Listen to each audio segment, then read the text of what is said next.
Du rebondissement au Bénin, Kémy Séba et le peuple donnent une toute autre version de la situation. Écoute attentivement et donne ton avis en commentaire.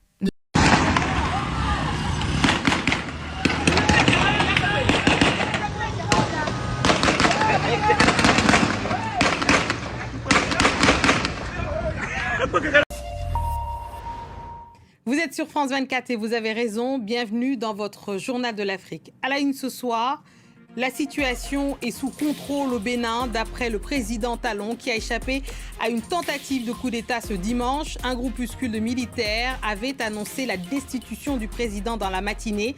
Depuis, une douzaine de militaires auraient été arrêtés et la CEDEAO a fermement condamné cette attaque et s'est dit prête à déployer une force régionale. Et puis, notre focus de ce dimanche concerne la sécurité au Nigeria. Un mois après les menaces de Donald Trump sur le pays, le président américain accusait Abuja de persécuter les chrétiens. Depuis, le gouvernement Tinubu a lancé une task force sécuritaire pour reprendre la main. Ce soir, notre invité Vincent Fouché, spécialiste du pays, décrypte une crise à la fois diplomatique et sécuritaire depuis le nord du Nigeria où il se trouve actuellement. On ouvre ce journal par cette tentative de coup d'État avorté au Bénin ce dimanche. Un groupe de militaires était apparu à la télévision dans la matinée en annonçant la destitution du président, la suspension de la Constitution et la fermeture des frontières. Quelques heures plus tard, ce sont les forces loyalistes qui ont repris le dessus. La CEDEAO a fermement condamné cette attaque et s'est dit prête à déployer une force régionale. Ce soir, c'est le président Talon lui-même qui vient d'annoncer que la situation était sous contrôle. Il annonce aussi que des mutins étaient partis en fuite avec des personnes enlevées. On écoute le président Talon. Notre pays a vécu aujourd'hui des événements d'une gravité extrême.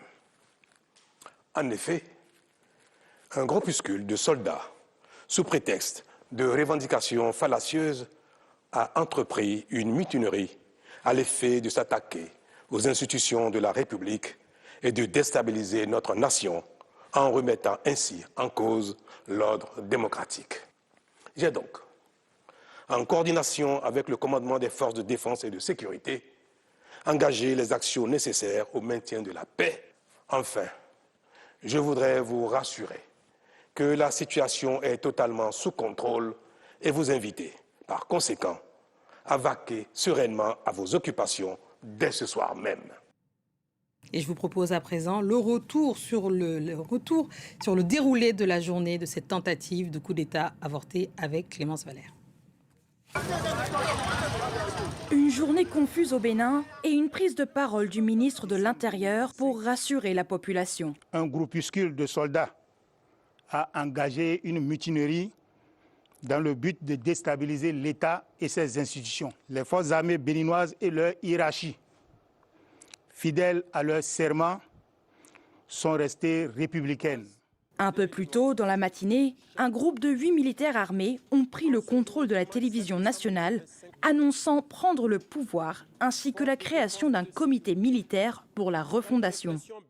Parmi leurs revendications, la suspension de la Constitution de 2025, ainsi que des activités des partis politiques, la dissolution des institutions et la fermeture des frontières béninoises. Ils ont aussi accusé le président de remise en cause des libertés fondamentales. Pendant ce temps, des coups de feu ont été entendus à Cotonou, notamment aux abords du domicile du président Patrice Talon. Son entourage a très vite confirmé qu'il était en sécurité et la zone a été bouclée. Les rues de Cotonou étaient pratiquement vides ce dimanche, malgré les appels à la normalité. En fin d'après-midi, une source militaire a confirmé que les autorités avaient la situation sous contrôle. Selon des sources sécuritaires, une douzaine de militaires ont été arrêtés. De son côté, l'Union africaine et la CEDEAO ont condamné la tentative des putschistes. La CEDEAO condamne fermement cette action inconstitutionnelle qui constitue une subversion de la volonté du peuple béninois. La CEDEAO soutiendra le gouvernement et le peuple par tous les moyens nécessaires pour défendre la Constitution et l'intégrité territoriale du Bénin. Au pouvoir depuis 2016, le président Patrice Talon s'apprêtait à passer la main. Romuald Wadani, actuel ministre des Finances, a été désigné comme son dauphin pour la prochaine élection présidentielle prévue en avril 2026. Quand tu les écoutes, le coup d'État a été déjoué. Souvent, je me dis que c'est l'hôpital qui se fout de la charité. Nous avons un cerveau, nous allons analyser ensemble. Famille, recevez les salutations de Bircé. À quel moment on parle de coup d'État? C'est lorsque l'armée décide non seulement d'arrêter le premier responsable, même s'il n'a pas été arrêté, c'est pas un problème, d'occuper la présidence et aussi la chaîne nationale. À quel moment on occupe la chaîne nationale? Parce qu'il faut aussi occuper la chaîne nationale pour pouvoir donner des informations crédibles. Parce que vous ne pouvez pas dire que vous avez fait un coup d'État et puis aller faire le communiqué à la radio, ou bien dans une chaîne privée, ou bien à la maison. On fait toujours le communiqué dans une chaîne nationale. Et c'est ce que l'armée a fait. Non seulement, où est Talon? Talon est dans leurs mains. Et aussi, ils ont fait leur communiqué où? Sur une chaîne nationale, la chaîne nationale béninoise. Maintenant, si vous êtes sorti pour dire que le communiqué, que le coup d'État a été déjoué, mais faites pareil. Puisque déjouer un coup d'État, déjà, c'est mettre aux arrêts toutes ces personnes, tous les complices. Et même si vous n'avez pas pu arrêter tout le monde, ceux qui ont fait au moins ne peuvent plus rester au pays pour faire un communiqué. Mais jusque-là, on voit que tout ce que vous êtes en train de faire, c'est faux. Parce que vous-même, votre communiqué, vous l'avez fait à l'ambassade de la France. Ou bien, pourquoi ne pas faire votre communiqué au niveau de la chaîne nationale, puisque vous avez déjoué le coup d'État? Ou bien, dans un deuxième point, depuis 10h, 11h, que vous avez dit que le coup d'État a été déjoué. Nous avons vu ça en tout cas sur les réseaux sociaux. Mais pourquoi jusqu'à après 13h, 14h, 15h, nous avons toujours des communiqués? Nous avons ce premier communiqué-là, qui a été produit aux environs de 12h, 13h. Nous avons ce deuxième communiqué qui a été produit aux environs de 15h, où on voit M. Pascal, le lieutenant-colonel, celui-là qui a pris le pouvoir, faire un communiqué pour dire qu'à partir de demain 8, le 8 décembre, à partir de 0h, couvre-feu sur toute l'étendue du territoire national. Les écoles sont fermées. C'est lui qui l'a fait. S'il n'est pas le nouvel homme fort, pourquoi il va donner tous ces trucs-là? Pourquoi il peut produire un communiqué? S'il a été arrêté, à quel moment il produit? C'est un fantôme ou bien? Vous voyez que tout ce que vous dites, c'est faux. Arrêtez, pour ceux qui ne comprennent pas, c'est quoi? Nous sommes en guerre de communication. Et dans cette guerre de communication, c'est la France qui est derrière tout ça. Je vais vous expliquer, famille. L'armée française qui a quitté le Burkina Faso, l'armée française qu'on a assassiné au Niger, et tous ils sont partis se retrouver où? Au Bénin. C'est cette même armée française qui est la force en attente que la CEDEAO disent qu'ils ont. C'est l'armée française, c'est sur l'armée française qui compte. L'objectif ici, c'est de manipuler la communication. Parce que si on dit qu'il n'y a pas de coup d'État, lorsque vous regardez aujourd'hui sur les réseaux sociaux, cela a fait que beaucoup de Béninois ne veulent pas sortir parce qu'ils ont peur. Vous allez sortir puis trouver que c'est faux, que ça a été déjoué, vous faites comment? Donc ils ont réussi à intoxiquer les réseaux sociaux. Donc les gens ont peur de sortir, soutenir l'armée.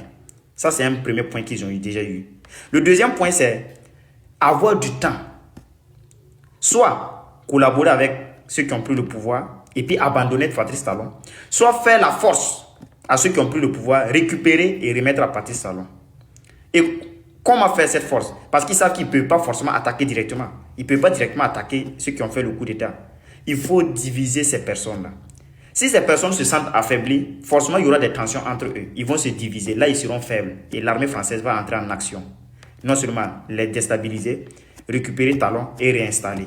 C'est ça leur objectif. Donc ne vous faites pas manipuler. Voilà. Le coup d'État est toujours là posé. L'homme fort du Bénin actuellement, c'est Pascal Tigri. Merci la famille. Seule la lutte libère la patrie ou la mort nous vaincrons. Nous vous reviendrons si nous avons plus d'informations. Merci camarades. Vous aussi faites des informations de votre côté. C'est ça qui fait la communication. Merci camarades. Hier ils riaient. Aujourd'hui ils s'inquiètent. Demain ils s'excuseront. Coup d'État au Bénin. Coup d'État au Bénin. Dans notre pays, petit par la taille mais grand par l'histoire. Grand par le courage du peuple. Grand par le courage de ses patriotes militaires.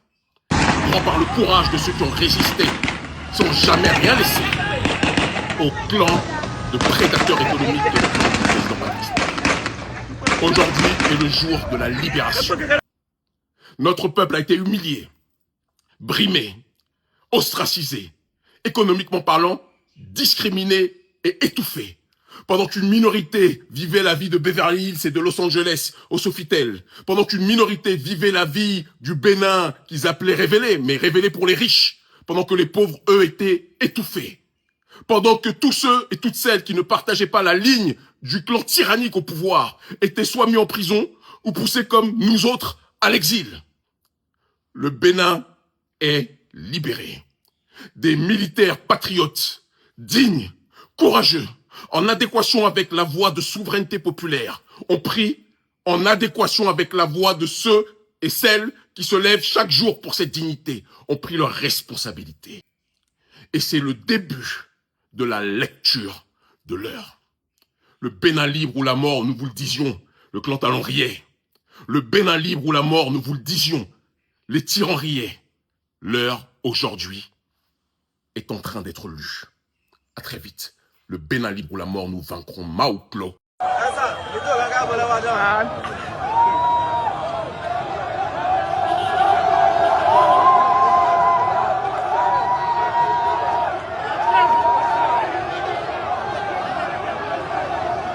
sommes en direct depuis la Sénat à Cotonou.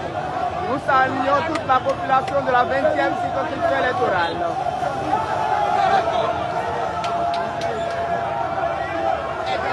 Donne ton avis en commentaire et abonne-toi pour ne rien manquer de la suite de nos histoires.